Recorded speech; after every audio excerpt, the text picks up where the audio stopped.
जो है anti terror front की 25 तारीख को एक मीटिंग है।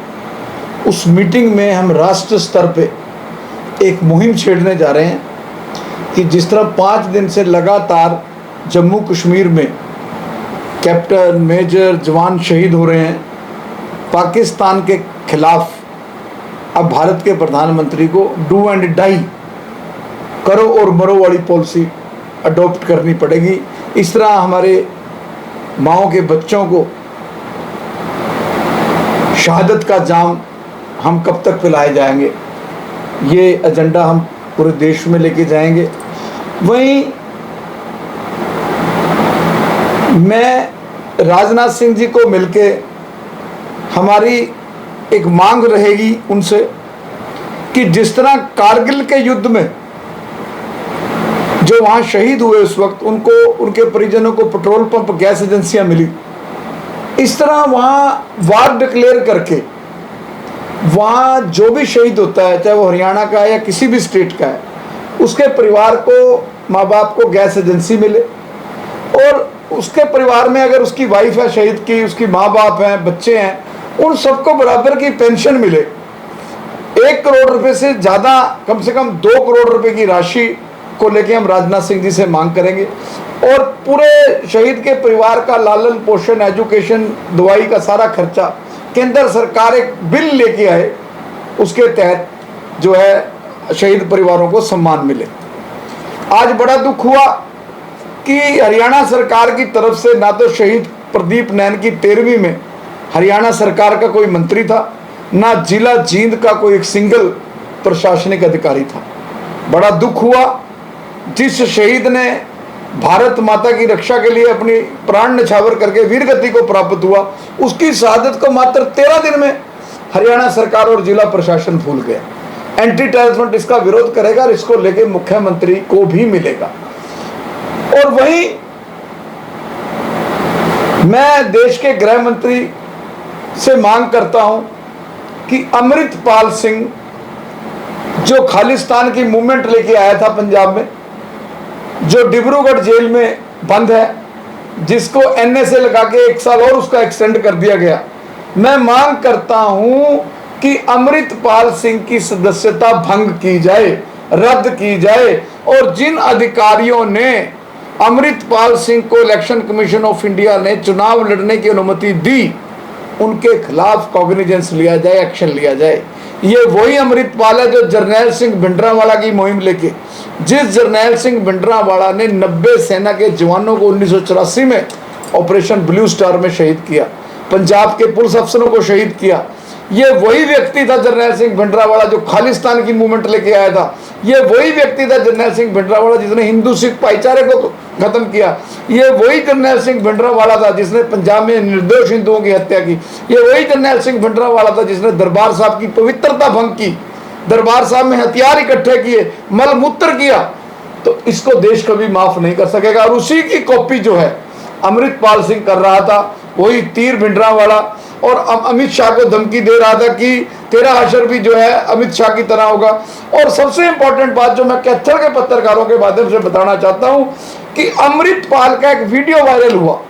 उस वीडियो में अमृतपाल सिंह कह रहा है कि अपने लोगों को क्या कह रहा है, जो खालिस्तानी हैं, जो गर्म रेडिकल हैं, कि तुसी हुकूमत का यूज करो, और हुकूमत का यूज कर ले, हुकूमत कॉन्स्टिट्यूशन ऑफ इंडिया संविधान का यूज करो।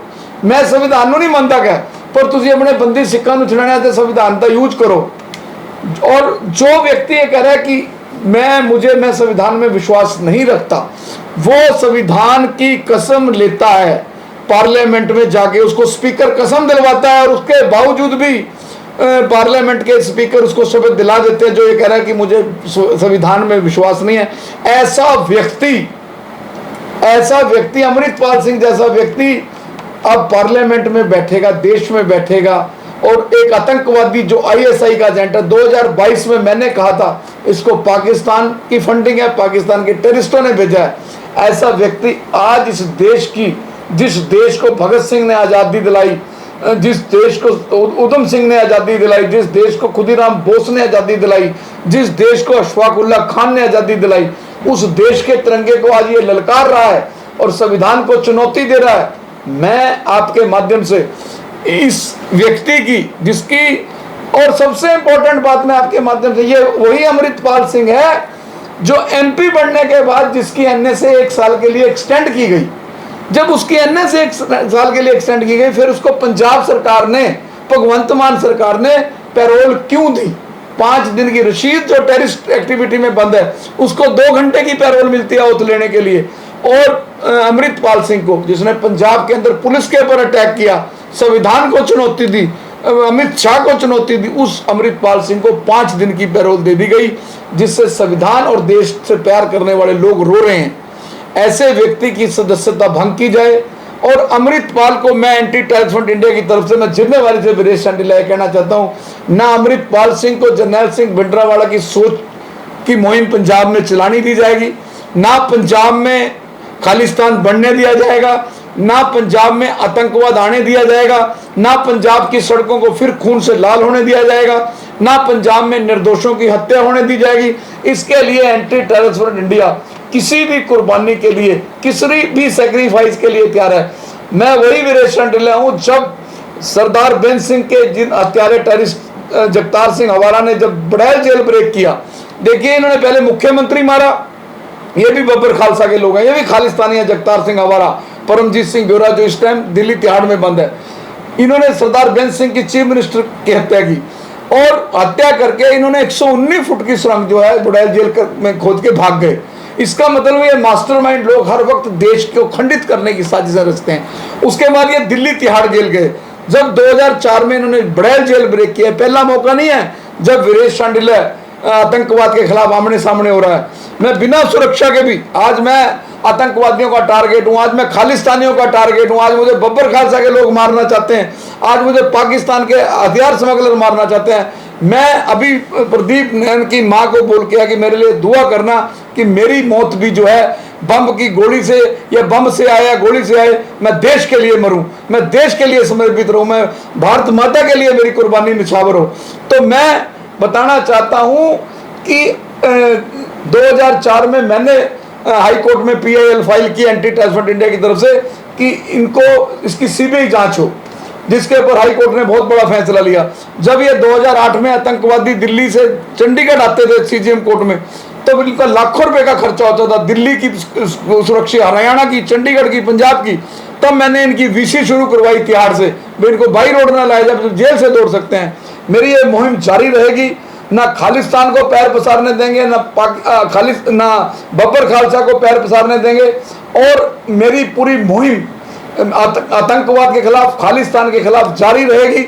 इनको मैं ललकारता रहूंगा। और मैं आपके माध्यम से देश के प्रधानमंत्री से मांग करता हूं कि जो पाकिस्तान है वो दोस्ती की भाषा नहीं जानता, वो एक सांप है, उसको जितना दूध पिलाओगे वो उतना जहर उगलेगा।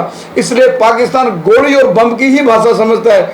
जैसे अमेरिका ने ओसामा बिन लादेन को पाकिस्तान में घुसकर मौत के घाट उतारा, ऐसे ही लश्कर तैयबा के हाफिज सैयद मौलाना मसूद अजहर, जिसने कंधार हवाई जहाज हाईजैक किया था, इन आतंकवादियों को वहां मौत के घाट उतारे भारतीय सेना। और 26/11 जिस हाफिज सैयद ने किया, उसी स्मारक पर उनको जिंदा जलाया जाए, फिर इस हरियाणा के और इस देश के शहीदों को शांति मिलेगी।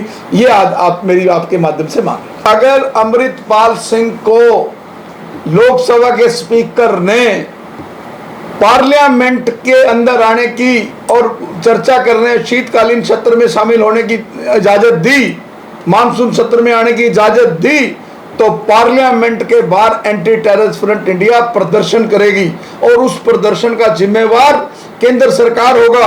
मैं केंद्र सरकार से मांग करता हूं, मैंने टाइम मांगा हुआ स्पीकर से, मैंने टाइम मांगा होम मिनिस्टर से। जब देश का गृह मंत्री 370 खत्म कर सकता है, तो देश का गृह मंत्री राष्ट्र हित में, देखिए हिंदुस्तान में 543 मोहल्ले हैं, 2 मोहल्लों से 2 ऐसे व्यक्ति बन गए। फरीदकोट से जो है वो बन गया सरबजीत खालसा, और खंडूर साहब से बन गया अमृतपाल सिंह। सरबजीत खालसा कौन है? मैं कैथल वासियों को बताना चाहता हूं, तो पूरे प्रदेश में यहां से संदेश जाए, क्योंकि आपके साथ पंजाब लगता है। ये सरबजीत खालसा वही सरबजीत खालसा जिसका पिता पुलिस में था, जिसके पिता ने देश की प्रधानमंत्री को गोलियों से छलनी किया, सरकारी स्टेन गन से, सरकारी वर्दी में। इससे बड़ा गद्दार, इससे बड़ा धोखा कोई हो नहीं सकता। किसी धार्मिक ग्रंथ में, चाहे वो गुरु ग्रंथ साहब हो, चाहे वो कुरान हो, चाहे गीता हो, चाहे बाइबल हो, चाहे रामायण हो, कहीं नहीं लिखा अब मेरे गनमैन बाहर खड़े हैं, क्या वो मुझे गोलियां मार दें, वो विश्वास, उनके ऊपर कोई विश्वास करेगा? इन्होंने जो है हिंदू सिख भाईचारे में पाड़ पाया। अब अमृत सरबजीत खालसा भी, उसके अंदर डीएनए किसका है? सरदार बेन सिंह का। बेन सिंह कौन? जिसने प्रधानमंत्री मारी। प्रधानमंत्री कौन? प्रधानमंत्री का मारने का मतलब संविधान के ऊपर अटैक। और अमृतपाल सिंह भी संविधान के ऊपर ही अटैक करेगा। और केंद्र सरकार ने इसकी सदस्यता जल्द भंग ना की तो वो दिन दूर नहीं जब कोई ना कोई इंदिरा गांधी की तरह, कोई ना कोई राजीव गांधी की तरह टारगेट होगा और उसके बाद देश की जनता केंद्र सरकार को माफ नहीं करेगी। इसलिए सरबजीत खालसा की भी और अमृतपाल सिंह की, दोनों की सदस्यता भंग हो। दोनों का रिकॉर्ड, दोनों जरनैल सिंह भिंडरावाला की बात कर रहे हैं, दोनों खालिस्तान की बात कर रहे हैं। ना खालिस्तान कभी बना है, ना खालिस्तान बनने देंगे।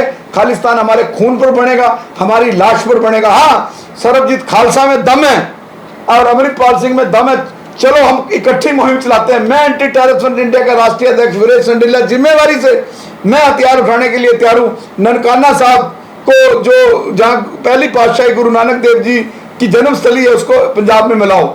करतारपुर गुरुद्वारा, जिसका कॉरिडोर जो है देश के प्रधानमंत्री ने खोला, वो 2.5 किलोमीटर दूर है गुरदासपुर से, उसको पंजाब में लेकर आओ। हैं, लाहौर में राजा रंजीत सिंह के राज को पंजाब में लेकर आओ। फिर तो समझ आता है कि ये देशभक्त है अमृतपाल सिंह। लेकिन ये पंजाब को खालिस्तान बनाना चाहते हैं। पंजाब को खालिस्तान बनाकर ये हेमकुंड साहब को पंजाब में कैसे लेकर आएंगे? ये गुरु गोबिंद सिंह 10वें गुरु, उनके पटना साहब गुरुद्वारा को कैसे पंजाब में लेकर आएंगे? ये सिर्फ पाकिस्तान से मिलकर और विदेशों से फंडिंग होकर पंजाब में दहशत फैला के हिंदुस्तान के लोगों को, हिंदुओं को डराने का साजिश रचे। और जिस तरह संदीप थापर लुधियाना के अंदर, जिस तरह निहंगों ने तलवारें मार के, वो तो मार के गिर गए थे और गनमैन ने गोली तक नहीं चलाई। देख लो, पंजाब फिर वही पुराने दौर में आ रहा है। ये कहते हैं हम गुरु के सिख हैं, गुरु के निहंग हैं। गुरु का निहंग, पहले इन्होंने कुंडली बॉर्डर पर एक आदमी की लातें बाएं काट के मार के लटका दिया, फिर पटियाला के सब इंस्पेक्टर हरजीत सिंह का हाथ काट दिया। अब इसको मारा एक लड़का पंजाब का, आज और तलवारें मार के एक निहंग ने उसको मौत के घाट उतार दिया। ये गुरु के सिख नहीं है, ये आतंकवादी हैं, ये कट्टरपंथी हैं, ये खालिस्तानी हैं। और हमारे हिंदू सिख भाईचारे को दहशत फैलाकर, डराकर, पंजाब का माहौल खराब करके फिर पाकिस्तान के इशारे पर, पाकिस्तान की फंडिंग से पंजाब की अमन और शांति को लांबू लाना चाहते हैं, आग लगाना चाहते हैं। अगर समय रहते अमृतपाल सिंह और सरबजीत खालसा की सदस्यता भंग ना हुई तो इस देश में अब आतंकवाद आया तो फिर कोई शहीद मुख्यमंत्री सरदार बेन सिंह नहीं मिलेगा, फिर कोई भगत सिंह नहीं मिलेगा, फिर कोई डीजीपी केपीएस गिल नहीं मिलेगा। ये तो हमारे जैसे कितने लोग हैं जो इन खालिस्तानियों को ललकारते हैं। मुझे आज बब्बर खालसा के लोग, खालिस्तान के लोग, पाकिस्तान के आतंकवादी, पाकिस्तान के हथियार स्मगलर मुझे मारना चाहते हैं। मैं मरने के लिए तैयार हूं, मैं शहीद होने के लिए तैयार हूं, मैं गोलियां से, बम से उड़ने के लिए तैयार हूं। लेकिन जब तक जीवित हूं, मुझे डराकर, धमकाकर मेरी आवाज को बंद करने वाला पैदा ही नहीं हुआ। मैं इस देश में भगत सिंह, राजगुरु, सुखदेव, चंद्रशेखर आजाद, सुभाष चंद्र बोस की सोच पर पहरा देता रहूंगा। वही मैं हिंदू सिख भाईचारे से अपील करता हूं, कोई जरनैल सिंह भिंडरावाला को नहीं चाहता। जरनैल सिंह भिंडरावाला, देखिए 10वें गुरु ने क्या फरमान दिया, सब सिखन को हुक्म है गुरु मानो ग्रंथ, गुरु ग्रंथ जी मानियो प्रकट गुरांदी दे। जब 10वें गुरु ने गुरु ग्रंथ साहब को सब कुछ बना दिया तो किसी भी गुरुद्वारे में आप जाते हो, सबसे पहले आपको बाहर जरनैल सिंह भिंडरावाला की फोटो के दर्शन होते हैं। क्यों? वो गुरुओं से ऊपर आकर गुरुद्वारों में फोटो लगानी है। साहबजादों की लगाए, जो 2 चमकौर साहब की धरती पर शहीद हुए, 2 सरहंद की दीवारों पर शहीद चुनकर शहीद किए गए। माता गुजर कौर की फोटो लगाओ, 9वें गुरु तेग बहादुर की फोटो लगाओ, जिनके सदका आज मैं तिलक लगाकर बैठा हूं, जनेऊ पाके बैठा हूं, जिन्होंने अपना शीश दे दिया। 10वें गुरु की लगाओ, जिसने हिंदुओं को बचाने के लिए अपना सर्वंस वार दिया। इन आतंकवादियों की फोटो, जिन्होंने सेना के 90 जवानों को शहीद किया, इनकी फोटो भी गुरुद्वारों से हटाने के लिए सिखों को पहल करनी चाहिए। हिंदू और सिख जो है मार्शल कौम है। हिंदू, अगर कोई हिंदू किसी पगड़ी को देख लेता है तो उसके अंदर ताकत आ जाती है। अगर मेरा कोई दोस्त सिख है तो मैं हर वक्त उसके साथ होता हूं, तो मजबूत समझता हूं। हिंदुओं को और सिखों को प्राणे उसमें आना होगा, तब ये देश बचेगा। और खालिस्तान के खिलाफ साझी मुहिम हिंदू सिखों को शुरू करनी होगी और अमृतपाल के खिलाफ एक ऐसा माहौल चलाया जाए वो खुद ही इस्तीफा दे दे। और इसकी पहल सिखों को करनी चाहिए ताकि ये संदेश जाए कि गुरु का सच्चा सिख जो होगा वो जरनैल सिंह भिंडरांवाला को नहीं मानेगा। जरनैल सिंह भिंडरांवाला कौन सा गुरु है? कौन 10वें गुरु के बाद तो गुरु ग्रंथ साहब है, लेकिन खालिस्तानियों ने जरनैल सिंह भिंडरांवाला को गुरु बना दिया, शहीद बना दिया, जिसके पास से पाकिस्तानी वेपन मिले दरबार साहब में, जिसने दरबार साहब की पवित्रता भंग की।